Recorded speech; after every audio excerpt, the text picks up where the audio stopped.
আসসালামু আলাইকুম। সবাই কেমন আছেন? আলহামদুলিল্লাহ ভালো আছি। তারপরে একটু অসুস্থ, জ্বর কাশি কমতেছেই না, যার কারণে একটু অসুস্থ লাগতেছে। তারপরে শুকর আলহামদুলিল্লাহ যা আছে ভালো আছি। আপনারা সবাই কেমন আছেন? আশা করি সবাই ভালো আছেন। এই 2-3 দিন ধরে তো দুপুর থেকে যে বৃষ্টি হচ্ছে ভালোই হচ্ছে, আমার তো খুবই ভালো লাগছে।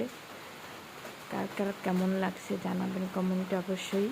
তারপরেও আগামীকাল থেকে তো আবার সবার কাজকর্ম শুরু হয়ে যাবে।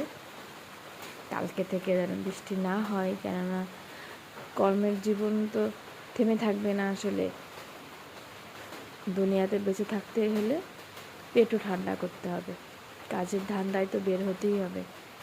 বৃষ্টি পড়লে তো অনেক মানুষ অনেক কিছু করতে পারবে না, কষ্ট হবে।